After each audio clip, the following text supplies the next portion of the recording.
Բարև ձեզ, շողակաթի եթերում հարց ու պատասխանն է։ Վիրահայոց թեմում սպասավորող Տեր Կիրակոս Քահանա Սիմոնյանը քիչ անց մեզ կմիանա տեսակապով։ Իսկ այսօրվա հաղորդման ընթացքում անդրադառնալու ենք հետևյալ հարցերին։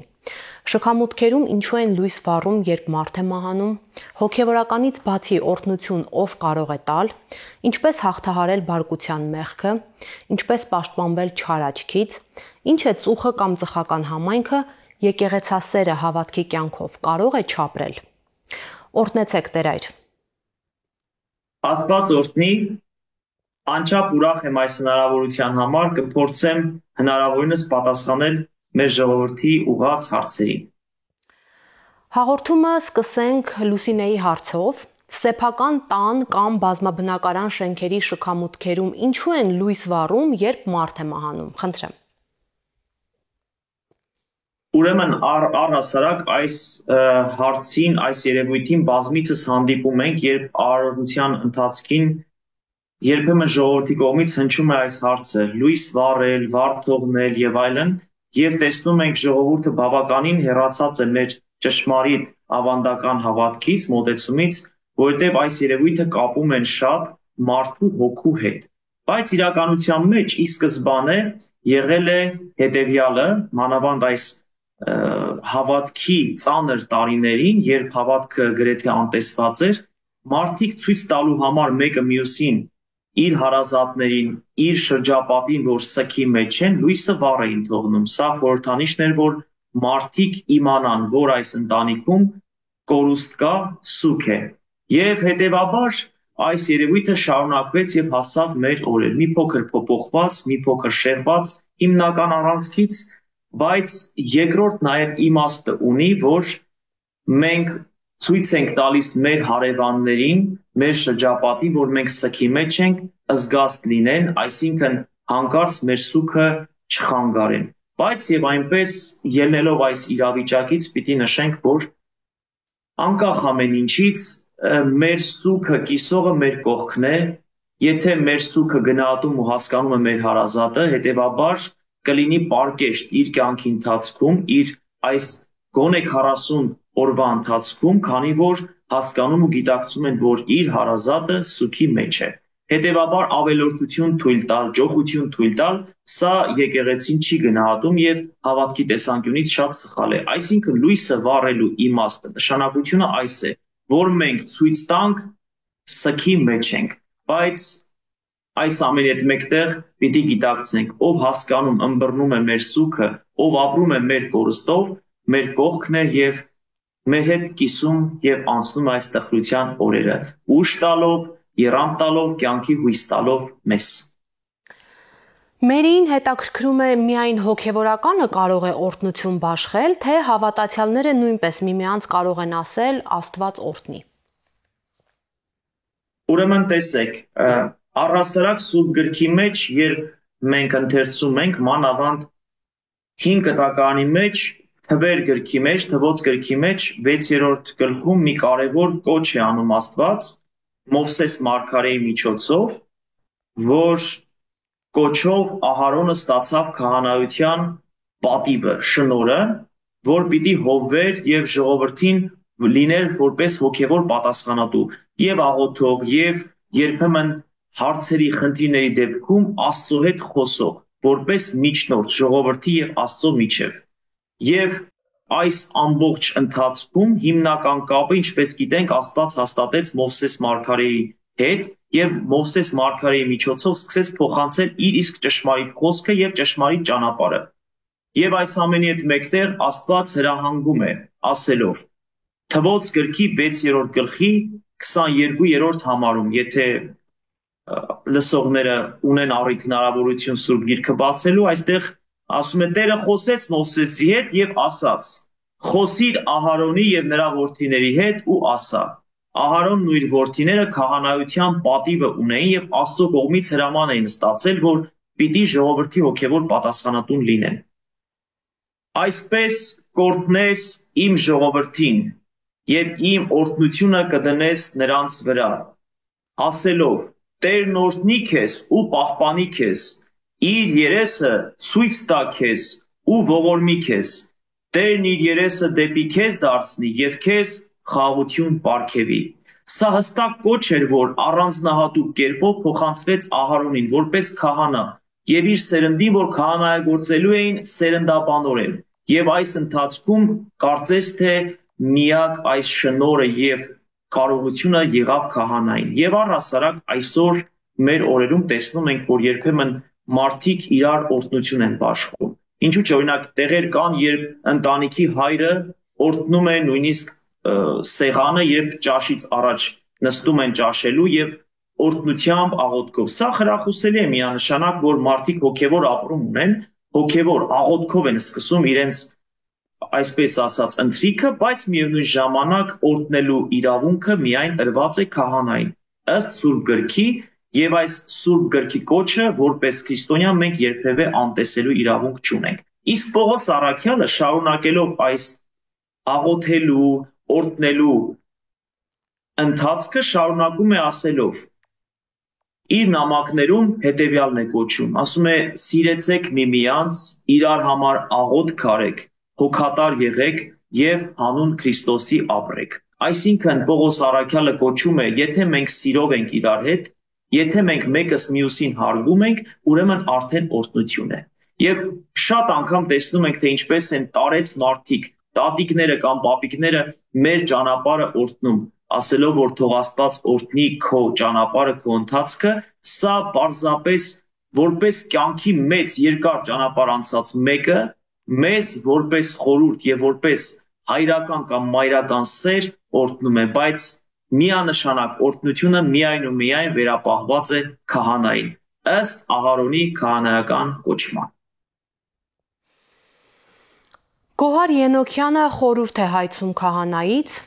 ինչպես դաստիարակել 4-ամյա երեխային, որ քրիստոնյա մեծանա, եւ ինչպես հաղթահարել բարկության մեղքը, որի մեջ զավակի դաստիարակության պատճառով հաճախ է ընկնում։ Առհասարակ այս խնդիրը, այս հարցը բավականին բարդ է, որտեղ այսօրվա զարգացող աշխարհի մեջ երբեմն մենք ուզում ենք մեր զավակներին դաստիարակել քրիստոնեական ոգով, աստվածասեր լինելով, Աստծուն վստահելով, բայց երբեմն հաշվի չենք առնում, որ երեխան դեռևս 4 տարեկան երեխան կարիք ունի խաղի, կարիք ունի մի փոքր չլսելու, ինչու՞ չէ նաև, որտեղ երբեմն մեր հայացքները, ծնողներիս հայացքը չի կիսում։ Պարզապես բոլորս էլ պիտի խոստովանենք, երբեմն բարկացկոտության մեջ ենք մտնում, լինում եւ զայրանում ենք երեխաների վրա, որ այսինչը մի արեք եւ այսինչը ձեզ վնաս կբերի, բայց եւ այնպես երեխան չի հասկանում։ Հիմա եթե մենք դիմենք հոգեբանին, հոգեբանը պիտի ասի. խոսեք նրանց հետ, փորձեք ընկերակցել նրանց հետ, մենք այս ամենը գիտենք, բայց ինչ է ասում Տիրոջ խոսքը, ուրեմն իմաստության գրքի մեջ Սողոմոն թագավորը շատ գեղեցիկ կերպով մեզ բացատրում է ըստ Սուրբ գրքի, ասում է դաստիարակիր զավակիդ, զբաղվիր, որ վաղը մյուս օրը քեզ վրա որպես պատուհաս չլինի։ Եվ ամենակարևորը ասում է, եթե չի լսում քո խոսքը, նույնիսկ կարող ես հայրական կամ մայրական մի ապտակ տալ։ Ու շարունակում է կարևոր կոչ, ասում է այդ մի հարվածից քո զավակը երբեք չի մեռնի։ Ինչ է այս խոսքի մեջ թաքնված, որ պետք է նաև դիմել այս հայրական ապտակին, ոչ միայն խորհրդով, եթե խորհուրդը չի ըմբռնում, պետք է նաև դիմել հայրական ապտակին, որ վաղը մյուս օրը հանկարծ չլինի, որ երեխան իր ծնողի կամ իր ընտանիքի շրջանակից դուրս գա։ Իսկ Պողոս առաքյալը հետևյալն է կոչում նոր գտակարանում արդեն, որ ով զավակներ հնազանդ եղեք ձեր ծնողներին։ Եվ մյուս մտքի մեջ Պողոս առաքյալն ասում է, որ Կորինթացիներին համայնքը հիմնադրելուց հետո ասում է ես ձեզ կոչ եմ անում, հայրական կոչ եմ ուղարկում, օրհնություն եմ ուղարկում, բայց դուք որպես մանուկ եղաք եւ չանսացիք իմ խորհրդին եւ Աստծո ճիշտ պատգամին, հետեւաբար ես մյուս անգամ կգամ գավազանով։ Հիմա գավազան հասկացողությունը տարբեր նշանակություն կարող է ունենալ ամեն մեկիս համար։ Գավազանը ամեն դեպքում իր մեջ ներառում է ինչ որ չափով բռնություն, ինչու՞ չէ նաև վախ, բայց ինչքան էլ որ մենք Աստծո առաջ լինենք արդար, մաքուր, որ Աստծո պատժից կամ բարկությունից հեռու մնանք, մենք վաղը միսօր այդ երեխաների համար լինելու ենք պատասխանատու։ Ուստի սիրելի ծնողներ, ուստի սիրելի մայրեր, հայրեր, ուշադիր եղեք, որ դաստիարակության ընթացքում երբեմն ներկայանաք նաև ձեր զավակների համար գավազանով, որ վաղը միսօր Աստված ոչ արասցե, որ հանկարծ խնդրի առաջ կանգնենք, որ զղջանք Աստծո առաջ մեր երեխաներին չդաստիարակելու եւ նույնիսկ երբեմն գավազանը չկիրառելու համար։ Աննան հարցնում է, ինչպես պաշտպանվել չար աչքից աչքով տալուց։ Այստեղ խոսքը սնոտիապաշտության մասին չէ, այլ երբ անձի խոսքից, չար մտքից գործերդ վատանում են կամ խնդիրներ առաջանում։ Ուրեմն տեսեք, անկախ ամեն ինչից, Տիրոջ զորության, Աստծո օրհնության հետ մեկտեղ կա նաև չարի ներգործությունը մեր կյանքի մեջ։ Տարբեր իմաստներով եւ նշանակությամբ, օրինակ, շատ մտերիմ մարդուց միջոցով հնարավոր է չարը հայտնվել քո շրջանակում, քո միջավայրում։ Եվ այս ամբողջ չար աչք հասկացողությունը, երբ որ մենք փորձում ենք պարզաբանել ու հասկանալ, տեսնում ենք, որ այս չար աչքի մեջ, այս իմաստի մեջ ներկայացվում է նախանձը, չար մարդու չար կամքը։ Եվ հետևաբար այս չար մարդու չար կամքը միշտ էլ լինելու է արտահայտվելու է չարի կողմից ուղղված մեզ։ Բայց օրինակ մեր ավանդական ընթացքի ժամանակ, երբ քրիստոնեությունը ավելի բուռն էր եւ ավելի մարդիկ փորձում էին ապրել այդ ճշմարիտ ճանապարհով, այս ամբողջ ընթացքի համար բազմիցս օրհնություն էին խնդրում եկեղեցուց, Աստծուց եւ քահանայի միջոցով իհարկե։ Օրինակ մենք պսակադրության կարգի ժամանակ, երբ օրհնում ենք նորապսակների մատանիները, ասում ենք զիվոր Աստված զուգյաց մարդ մի մեկնեսցե։ Պարզ խոսքեր են, որ Աստծո միացածը մարդը չբաժանի։ Եվ այս օրհնիչ Տեր այս մատանիները եւ հերու պահիր նրանց ընթացքը չարի, կախարդի եւ ամեն մի փորձությունից, որը նաեւ արտահայտվում է ցավոք մարդկանց միջոցով։ Եվ մյուսը մենք ունենք օրհնության կարգ նաեւ մեր ծիսակարգի մեջ, Մաշտոց գրքի մեջ մշակված ջրհոր օրհնելու կարգ։ Ինչու ենք մենք ջրհորը օրհնում, որտեղ այդ ժամանակի ընթացքում ջուրը եղել է եւ կա որպես հարստություն մարդու համար։ Երբ փորել են ջուր հանելու համար, ջուրը դուրս է եկել եւ բազմիցս դեպքեր եղել են, որ չար նախանձ մարդու միջոցով այդ ջուրը այլևս չորացել է, չի եղել։ Եվ օրհնության կարգի մեջ հստակ ասվում է, որ Տեր Աստված, դու որ ողորմած ես, այնպես օրհնությունը տուր, որ այս ժողովուրդը մշտապես քո ողորմությամբ օգտվի այս ջրից եւ փառաբանի քո սուրբ անունը։ Ուրեմն անկախ ամեն ինչից պիտի նշենք, որ այս չար աչք հասկացողությունը չար մարդու նախանձն է, որը մեծ պատվիրանի խախտումն է, ինչպես որ Տերը ներկայացրեց, ուրիշի ունեցվածքի վրա աչք մի ունեցիր։ Ուրեմն այս չար աչքը նույն չար նախանձն է։ Ինչպես հաղթահարել այս ամենը, լինել մշտապես Տիրոջ օրհնության մեջ, միշտ Տիրոջ օրհնությունը խնդրել, իհարկե քահանայի եկեղեցու միջոցով։ Ինչ է ծուխը կամ ծխական համայնքը, այդտեղ պարտադիր է արդյոք եկեղեցու արկայությունը եւ նաեւ ծուխը Հայաստանից դուրս համայնքներին է վերաբերում միայն։ Սուրենին է հետաքրքրում այս հարցը։ Ուրեմն տեսեք, ծուխ հասկացողությունը ի սկզբանե եղել է որպես եկեղեցական կյանք, մի կյանք, որտեղ ժողովուրդը հոգևորականի հետ միասին ապրել են քրիստոնեական կյանքը։ Իր մեջ ներառել է շատ ոլորտներ։ Օրինակի համար մինչև այսօր պահպանված ունենք տիկնանց միություն հասկացողությունը, որ սրտացավ տիկնայք էին, հոգ էին տանում եկեղեցու ինչ-ինչ հանգամանքում հարցերում օգնելու քահանայի կողքը լինելու, որովհետև եկեղեցին բոլորինս է, որպես եկեղեցի բառը, երբ մենք բացում ենք, ներկայացնում է իրենից ժողովուրդ։ Եվ այդ ժողովուրդը լինում է եւ աշխարհիկ ժողովուրդ, եւ հոգեվոր, եւ սպասավոր, եւ քահանա, եւ բոլոր ծառայողները։